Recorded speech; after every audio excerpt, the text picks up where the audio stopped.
The microphones don't seem to be working, but I'm going to just speak loudly. Good evening. They're warming up, I was told. Welcome to the regular meeting of the Weaverville Town Council for Monday, December 19, 2022. I want to first read this new statement. They tell me that I should read it every meeting, so you'll get bored with hearing this. But it is the duty of the mayor and every town council member to avoid both conflicts of interest and the appearances of conflicts.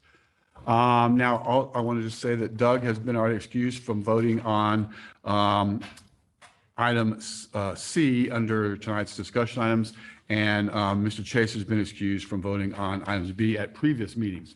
Does any member have any known conflict of interest or appearance of conflicts with respect to any matters before the council tonight, except for the two I've already mentioned? Good deal. We are not conflicted. So you all have had the opportunity to review tonight's agenda. Are there any adjustments to the agenda, or can I get a motion to approve it as written? So moved. Thank you, sir. All in favor, say aye. Aye. Any opposed, say no. Excellent. The agenda is approved as written. Next item is the consent agenda, and I'm going to ask the town manager if she'll go through the items on tonight's consent agenda. Thank you, Mr. Mayor, and good evening to all of you. On page 3, we start off immediately with a revision. Unfortunately, third paragraph down, we need to note for the record and for the minutes to add that Dale Kimmel and Randall Wilson were in attendance for that meeting. So we have that revision and approve with that revision tonight. That was for the November 15th minutes. Then on page 5, we have the November 21st minutes. Then following that, we have on page 9, starting on page 9 is the monthly tax report. Showing roughly 50% collections there, which is good for this time of year, where we are. Then on page 14, you have a budget amendment for $2,435 for Cops for Kids donations in November and December. And then a private donation of $50 for the fire department in December. Those amendments are laid out on page 15 on the form there. On page 16, 16 actually through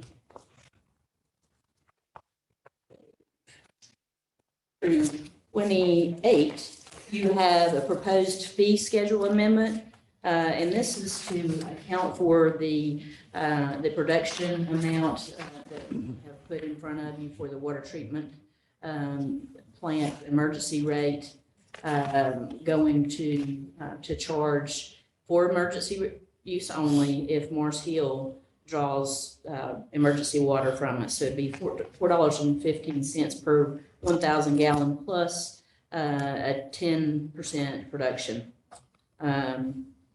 Excuse me, that is the rate of production plus the 10% for basically maintenance and that type of thing. And you'll see that specific revision on page 20. It's just one change there to the fee schedule. On page 29, you have the town council meeting and holiday schedule. The meetings and workshops mirror what we have done during 2022, as well as holiday schedule mirroring the state holiday schedule. That is all for the consent agenda, Mr. Mayor. Does anyone have any questions for the manager regarding the consent agenda? If not, can I have a motion to approve the consent agenda? So moved. Thank you. All in favor, say aye. Aye. Any opposed, say no. The consent agenda is approved as written with the one adjustment that the manager stated. Since you're already at bat, Manager Coffey, go ahead and give us your town manager's report. Yes, sir. On page 31, you have a very brief manager's report for this month. Music on Main has been scheduled. We're providing this date to you as for scheduling of the date, saving the date on your calendars, Saturday, June 10th. has been scheduled for the Weaverville Business Association event, Music on Main. Also, just to let you know that we have submitted the Tree City application for the year. And then also just a brief blurb there on the MS4 stormwater program. That's an update for you. One other thing, and I want to make sure that this gets in the minutes as well, because this was a very quick turnaround time, and several of you are aware of this project. Patrick, Jeff, and John, I think all of you have had some conversation with folks at Land of Sky and through the MPO regarding the Unified Planning Work Program.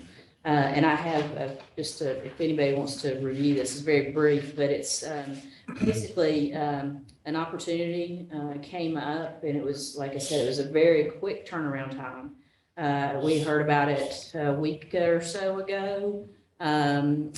Basically, it was a call for potential for funding projects. So I know that some of you spoke with your counterparts. I also spoke with the Woodfin manager, and we agreed to go ahead and submit an application to prepare a greenway or a feasibility study to construct a greenway between Woodfin and Weaverville. And this goes along with all that we've talked about over the years with regard to constructing greenways. So that was due today. I didn't have time to bring that to you and ask for your consent, so I'm asking for your consent now.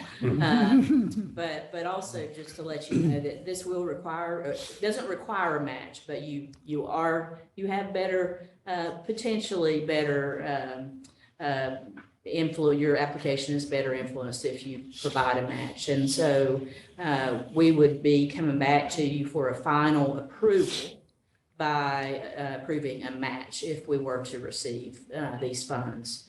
And working with Woodfin folks, we again, this is a very quick turnaround. It's a very short application. That is a 2-page application. We requested, in speaking with some consultants and also realizing that, as we all know, prices are extremely high for these types of projects. And it seems like any project that we encounter these days at government level. But we went ahead and projected the project cost at $120,000. That's the max end of what they consider a large project. That would be our portion you're talking about. That would not, well, that would be just, now this is just for the feasibility study. Right. So the local match would be $24,000. That's 20%. And then we would have, let's assume half of that would be our match. 12,000. I was mixing different segments of the Greenway up. Right. Yes, that's right. So this again, I'm sorry for the real quick turnaround, but it was due today. Didn't have time to get it to you in front of you, but you do have the opportunity for final approval if we are awarded the grant and want to provide the match for the grant. So I want to add that for the record, for the minutes as well. Yeah, I appreciate your jumping on that because, like we talked about before, Woodfin's gotten a lot of very good, well-deserved attention around their project and the wave and the greenway. And if we can feasibly connect into that at some point, I mean, that's going to be great for both towns, but especially for Weaverville. Right, and just so you all know, we have had a meeting with Woodfin and the county to talk about this possibility, because some of the variables and chance of this have improved recently with one, the Blue Way Greenway project in Woodfin receiving full funding, and then with the county resolution passing that provides money for open spaces and greenway type projects. So everyone was agreeable that this connecting the Woodfin and Weaverville greenways is a good idea. Although I will caution that when we check back with the folks at the MPO, and I'll describe that in a moment, the estimate now for the cost of the feasibility study for our segment has gone up about 3 times what it was, so, as everything else is. And just for the audience's sake, the manager referred to Land to Sky Regional Council. That's a council of governments from about a 5-county area, all the various governments working together. And the MPO is the Municipal Planning Organization, which is basically a group that is directing where all transportation monies in our region get spent.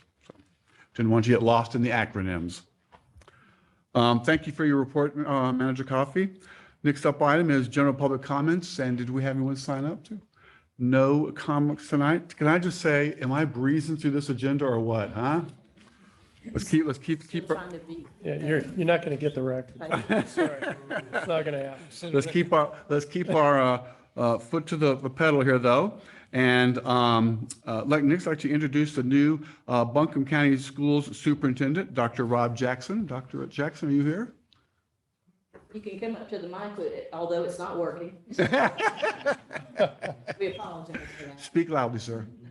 Thank you, Mr. Mayor, Mr. Vice Mayor, members of the council, Madam Town Manager. Thank you so very much for having the opportunity to spend just a few moments with you this evening. My name is Rob Jackson. I am absolutely delighted to have the opportunity to return to home. I grew up in Buncombe County and have been blessed to have served in Buncombe County initially as a school secretary and a summer custodian and a bus driver, eventually a teacher, and then became a principal. And for the last 8.5 years, I've served as a superintendent on the East Coast of North Carolina. And so having the opportunity to return home to now serve as superintendent is indeed a blessing. I do want to share with you that over the course of the last month and a half, as I've been serving here, I've had the opportunity to visit in all 45 of our Buncombe County schools. I can share with you that in all 45 of our schools, particularly those that serve the municipality of the town of Weaverville, Weaverville Primary School, Weaverville Elementary School, North Windy Ridge Intermediate School, North Buncombe Middle School, and North Buncombe High School, I've left every campus absolutely impressed with the talent and the expertise of the teachers, the faculty, and the staff. I've been blown away by the smiles that I've seen on our students the last couple of years. Have not been easy for anyone, particularly for educators and for students in class or not in class, as sometimes the case was over the course of the last 2 years. But they are doing amazing things in our schools. And so this evening, I just wanted to have a moment to introduce myself, to share with you on behalf of our Board of Education how much we appreciate our partnership with the town of Weaverville and with the municipalities across Buncombe County. And I want to renew my personal commitment and the commitment of our school system to continuing to work with the town and doing all we can to serve the children and the families of Weaverville and of Buncombe County. So again, thank you for the opportunity to be here. I recognize we have a couple of our staff members, Mr. and Mrs. Fusco, who are just outside of the town limits in their home. And Mr. Fusco is one of our principals. He's the principal of Charles C. Bell Elementary School. He thought he'd come along and help support the new guy. And I very much appreciate the Fuscos. But again, thank you for the opportunity to be here this evening. I'd be happy to answer any questions or hear any comments, concerns, or compliments that the council may have. Mr. Mayor, thank you, sir. Thank you, and thank you for coming by and introducing yourself, so we appreciate that. Does anyone have any questions or comments for the superintendent? Well, sir, I'm impressed that you started off as a janitor of the school system and you've worked your way up all through all the ranks of the school system, and now you're at the top, so good for you, congratulations. And I think it's been a long time since we had a new superintendent in Buncombe County. I mean, Tony Baldwin was here for quite some time. Years, I did think, and I don't think many people thought he would ever retire. So. Well, thank you, and thank you again for coming by and seeing us. We appreciate it. And we are always happy to work with all 3 or 4 of the schools we have here in town, so. Thank you so much. Thank you. Welcome. Nice to meet you. Thank you. Next is under discussion and action items is item B, 480 Reams Creek Road. We have annexation and new zoning and water extension request. And Attorney Jackson, can you give us an update on this project? Yes, sir. An annexation petition was complete as of December 12th, so that is now pending, as well as the zoning map amendment. Both of those were submitted to the town for contiguous annexation in R3 zoning. This is coming in as the zoning request is a straight conventional R3 zoning district, not coming in as a conditional district application. The town, at your last meeting, considered the water request that was associated with this, and there was, we kind of paused on that with the idea that they should come in with the annexation, and that annexation petition had been submitted to the town. You will note that with the traditional R3 zoning district, that this will allow 139 townhouses as opposed to the 160 that were previously proposed. This is on approximately 17.4 acres. So this is coming in at eight units per acre. The clerk has investigated the sufficiency of the annexation petition and has certified that the petition is sufficient and complete for contiguous annexation into the town. The planning board is expected to review the R3 zoning request for these properties at its meeting on January 3rd and is expected to have its recommendation completed at that meeting. Both the annexation and the R3 zoning do require public hearings, and we would propose your workshop meeting on January 17th at 6 o'clock in this room for that purpose. Town council at your last meeting was asked to consider taking action on the water request, which includes an extension of the town's water system through the development and a commitment to provide 58,380 gallons per day of water. That's down from the original request based on that lower density. As with the original water request, the Public Works Director, who is here tonight, Mr. Pennell, has found that at this time there is sufficient capacity within the water system to provide this water without affecting existing customers. The town manager recommends approval of this request. And a public hearing on the water is not required, so action could be taken tonight or at a later date when you're asked to take action on the other two issues. Thank you. So just remind members what we're doing tonight, what we're being asked to do tonight is to set a public hearing, and there's a suggested times to do that at our January workshop on January 17.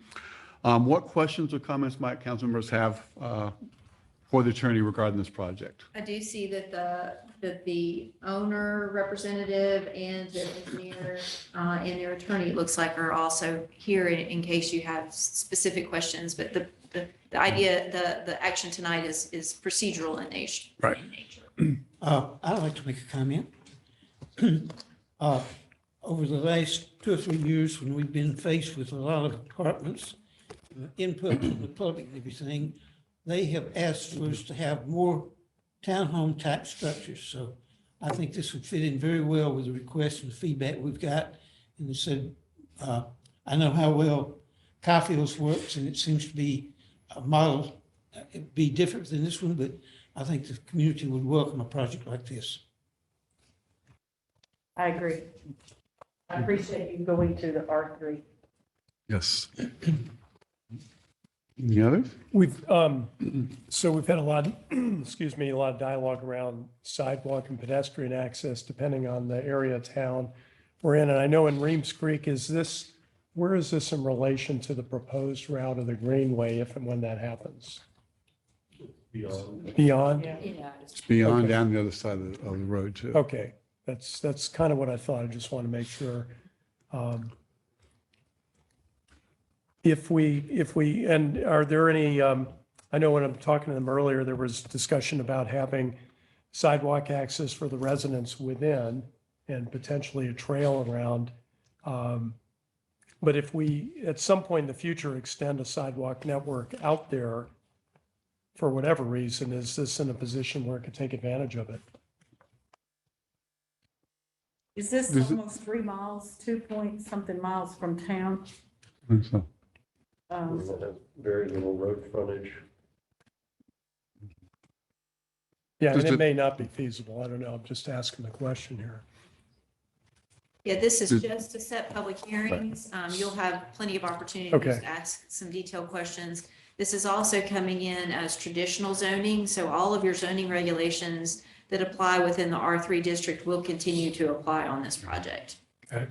And we're also, correct me if I'm wrong, providing comments to go along to the planning board tonight. Not at all? No, there's no initial consideration because this is straight. Straight, this is Okay, got it. zoning. Traditional Thank- zoning. Thanks for keeping me straight. Any other questions or comments regarding this project? Do we need a motion to set the public hearing? Yes, we do. Okay. I'll make a motion that we set the public hearing. And I assume you want to set that for the January 17 date? Yes, for this project at 480 Rims Creek Road, as it is written. Both Okay, the annexation and the separate one for R3 zoning. everybody understand the motion? Cool. All those in favor, please say aye. Aye. Any opposed, say no. Okay, see you all on January 17. Next item, under discussion items is item number C, 171 Monticello Road. And Attorney Jackson, can you give us an update on this project? Sure can. As town council is aware, the town is in receipt of an annexation petition and conditional district zoning application for this property and proposed development at 171 Monticello Road. This is the affordable housing project that's being developed by LDG Multifamily LLC, with Landon Cox being the lead representative on this. The town clerk has investigated the sufficiency of the annexation petition and again certifies that the petition is sufficient and complete for contiguous annexation into the town. As requested by town council, the planning board began its review of the proposed development and town council's initial comments at their December 6th meeting and anticipate concluding its review and deliberations at their January 3rd meeting. The result is expected to be a recommendation on the project, which will include a statement concerning consistency of the town's comprehensive land use plan, a statement concerning the reasonableness of the project, and any proposed conditions. So what they're working on now is the conditions that they believe are necessary to make this a reasonable project in this area. It is noted that the developer held a community meeting on November 20th, and the report of that meeting is attached in your packet. The developer has taken into consideration the comments of town council, those of the planning board, and those of the community at that community meeting. And they have provided a revised site plan that you have in front of your spots today. You will note that this revised site plan lowers the density, lowers the number of units from 168 to 156. Density thus goes down from 15.73 per acre to 14.61 per acre. They have reconfigured the layout in order to better protect the residential neighbors to the west side. They've reduced the number of buildings, but that means that some of the buildings have a few more units in it than originally proposed. So, again, they have overall reduced the number of units. They also have changed to an underground stormwater system, so that's reflected on there as well. There are amenities shown. All of this just to sort of explain to you what the revised site plan, some of the differences that you'll see. But tonight really, but like the last project or last matter, both the annexation and this conditional district zoning required public hearings. And we would propose that those be set also for January 17th at 6. Again, tonight's vote is just a procedural vote just to set these public hearings and move the process along. Thank you, Attorney Jackson. So tonight, just like in the previous item, our action being requested us tonight is to set a public hearing. The recommendation is to set it also for the evening of January 17th, which is our workshop. And you all have got the map in front of you that shows the adjustments that they've already made to this project. Mr. Mayor, can I have one more statement on that? We do anticipate that, or we're told that there may be some slight revisions to this plat just for internal configuration, mostly driveway configuration. All of what I think is proposed, or that I've heard about, would fall under a minor modification. So at this point, I feel comfortable, and I think the developer feels comfortable that the site plan that you've got in front of you is ready for public hearing. Good deal.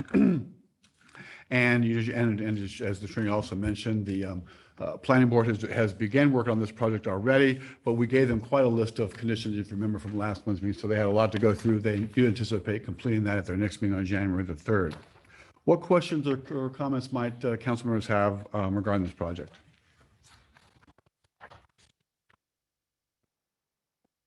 Has there been any movement on talking to NCDOT about a possible crosswalk? Is there a representative from LDG here, by any chance? Thank you, Mr. Mayor. My name is Bob Weston with the Asheville Law Firm of White Wooden Business, representing the discussions have been started, but they've not gotten very far yet. We are aware because it's been all through the process that this council, this town, very interested in pedestrian safety in that area. We don't know what form that'll take. What we're talking about is the DOT mode. We're talking about this. Good. So I'm understanding that you all have begun discussions with both DOT and with the county to get property for potential sidewalks, correct? That's correct. Okay. The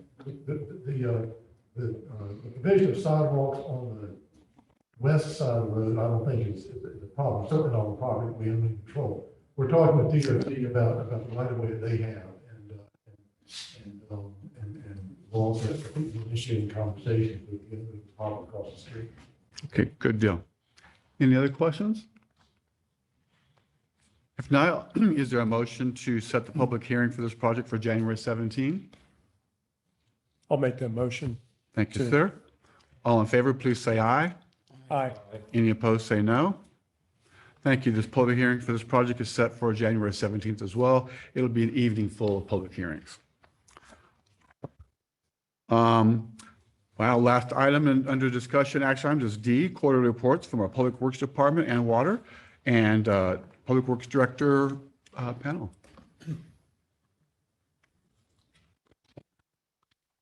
This is a record, man. Good evening, Merry Christmas. I think we're officially, we didn't break the record tonight, right? No, apparently not. Jeff is saying I don't get the reward. I would ask him questions. Don't, it's a personal best, Dale. Come on, don't blow it for me. Yeah. I want to bring two, three things to your attention, particularly because of the time of year we're in and the changes that we noticed in our activity, particularly as related to water. If you look on page 97, the third line down, it says total active water. And that's one of those figures that are used when we're calculating flows, calculating commitments and future usage and things like that. September was 3,217 active ranges, October was 3,212, November was 3,227. That actually means that we've dropped 10 meters in 3 months, as far as active meters are concerned. But in doing a little analysis on that, that means that some folks that have a meter in Weaverville during the warmer months of the year,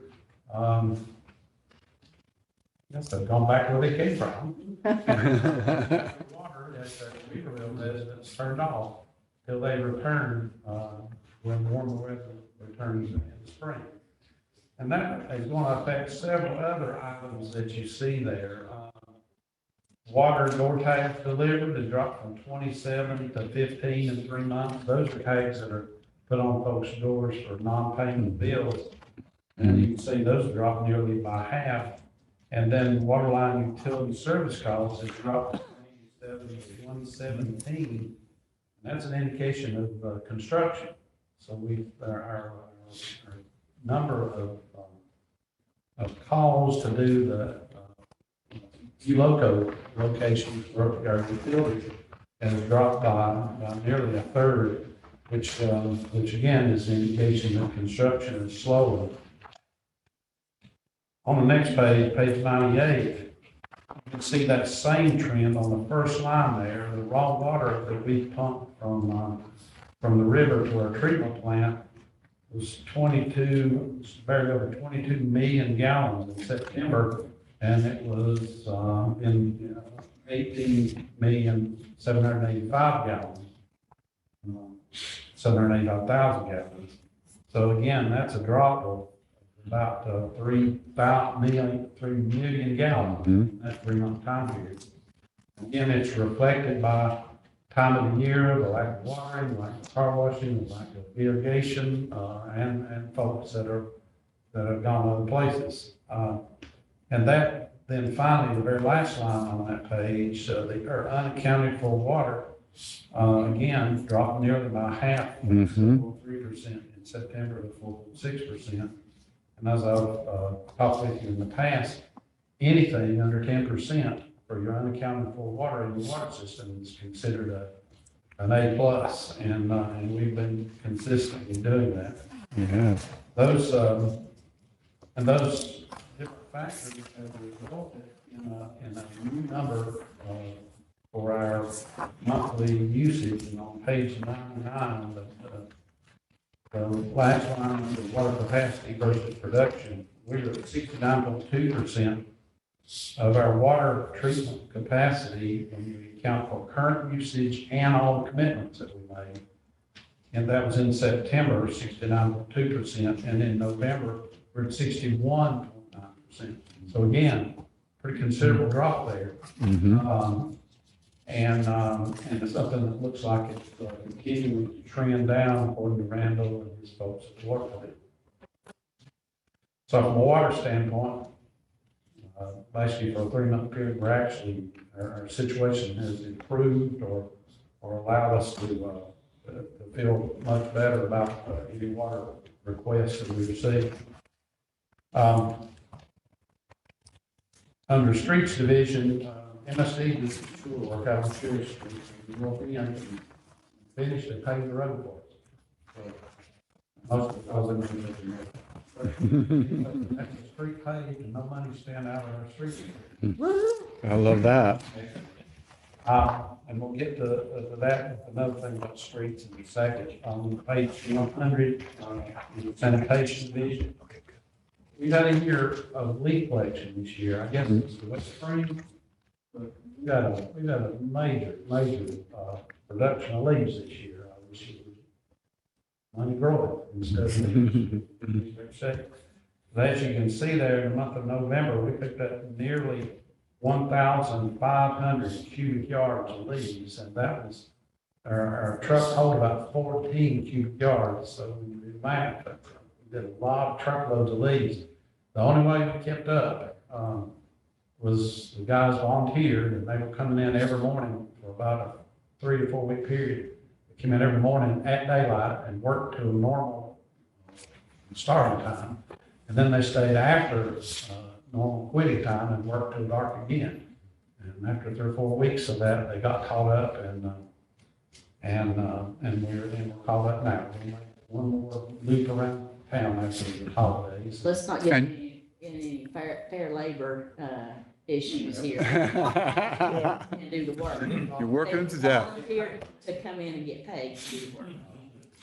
And I assume you have a big pile of mulch at this point. We have, but we have an unusually good year of getting rid of that mulch once it's decomposed, and Beautiful. we've turned it and worked with it, and we really been able to get rid of a lot of our accumulation of mulch, so we hope to have more for folks when it comes springtime planting season. I wanted to mention 2 other things, and then I'm through. As you might remember, the delivery of the new garbage cans has started, and we committed to try to finish those by the end of the year, and I think we'll finish tomorrow. And so we've delivered by around the 1st of December 1,100 cans out of the 1,600, and we've since then we've delivered another 200 to 300. So we're very close. And we've tried to be responsive to people who've had a question about why did I get a can when I already have a can? And we found some of those cans that they wanted to use instead of our new ones were missing wheels or missing axles or missing handles. One person, though, was very inventive. He replaced his top that was missing with a piece of carpet. But we consider that to not be acceptable. But we try to be responsive to all the phone calls and gone out and visited with folks and inspected their cans when they had an issue. And so we're surprised about how many people not only bought cans from the town of Weaverville over the last 6 or 8 years, but bought them from Lowe's, that were the same total brand, just a different color. So we're in good shape there and should be ready to start the building process in January. Finally, we're preparing to do the bidding for our spring paving project. And I listed the 10 or so streets there that are on the list when we do our bidding. And then all of that project including paving these streets. Also, we're looking at the handicap ramp, I think, for the downtown Church Street, College, Central Alabama area. Maybe some of the south. So, and doing handicap parking spaces down at Lake Beach. So that's our, my report tonight. Some answers. Just out of curiosity, what does the town charge for cutting off the water and cutting it back on? With these residents that cut it off? Very reasonable. $25? For seasonal, I believe it's 25. If it's a disconnect and they have to be reconnected, it's 60. But a seasonal cutoff, I think it's 25, which Yeah. is usually cheaper than 1 month's minimum. It is. Okay, Yeah. just wondered.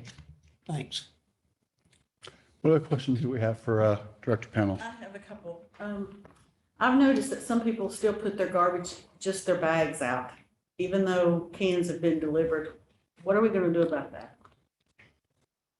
Well, that's a good question. I've been asked that question many times over the last several weeks. Here's what we're doing. When council approves our new garbage truck in the next budget, once that new truck is here, then we're only going to pick up garbage that's in the can, green can. We're gonna have a considerable education project between now and then, because some folks have a green can, but have another half dozen bags beside that green can. Some people think it's only a little bit in the bag, and I shouldn't have to put it in the can. Yes, you will. People that are on our set out list, where we go to their address and pick up their garbage for them for various reasons, they will be able to put it out in black bag. I got to put it in a pickup and then meet the garbage truck and transfer all that garbage into the truck. We can continue to do that. But if your standard process is you have a green can, and that's what you put your garbage in, it has to be in the green can. If it won't fit in the green can, you buy a second garbage can. If you put it out as a big black bag or more than one bag on the street and you have a new truck, you won't be picking your garbage up. Because it cannot pick up a bag. It can only pick up one of these green 64-gallon cans and put it in the back of the truck and then put your can back. Thank you. That's exactly what I thought. The second, Glad we're on the same. the second question is about the water. When is the new sodium chloride going to be used instead of the gas? When are we going to implement that? We actually met with their consultants about that 2 weeks ago, I believe. And the project to convert the chlorine system and the generator projects are together.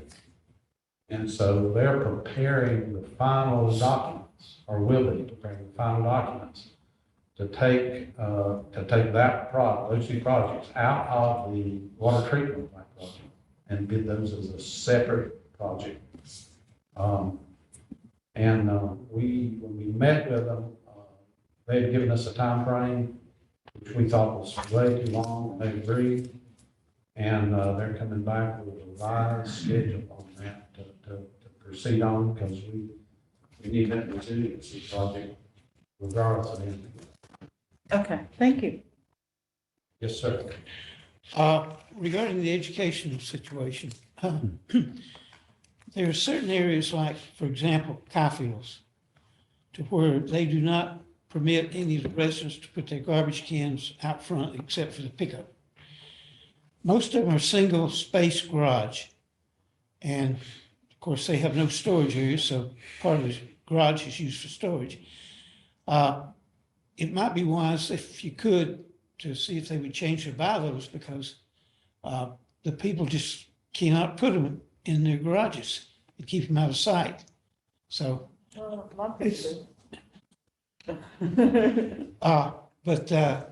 like I said, most of them are single space garages, so that's a dilemma for the residents. So I don't know what can be done, but We won't task you with dealing with the HOA, though. I will add that Public Works and Dale in particular have been very good about talking to our residents on a one-on-one basis and making accommodations. So we do make accommodations very regularly, and they do work with those folks to come up with ideas or options. this is not the individuals, this is the HOA. Right, I think in this case, the residents need to talk to their HOA and to get And the residents make up an HOA, so they can push their officers of the HOA to make changes. Because once you're into the new truck, you're kind of out of options to be flexible at that point. If you're on the regular, You have one man, right? The driver. It's a one man, when the new truck has a driver. One of the purposes for going to this new system is safety of our workers. And so we certainly don't want the driver to be getting in and out of the truck, trying to do something to go in a different direction than the standard way. The can that's there. And we've had a lot of discussions with the Caulfields, people trying to work with them. So many of them, I didn't realize how many different sets of circumstances the folks at Caulfields live with. A surprising number of them have family that come in regularly to help them. And then they take the Caulfield residents' garbage home with them, put in with their garbage so they don't have to get out. I hadn't even considered that. Right.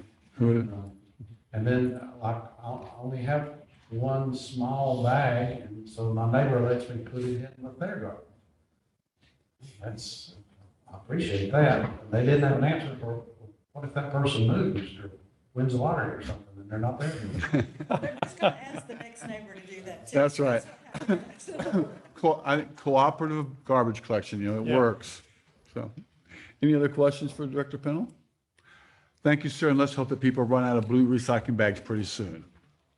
They'll use them up. Is there anything of importance to be brought to before this body this evening? If not, we're adjourned. Thank you. Well, that's my same question. If you had a chance to talk.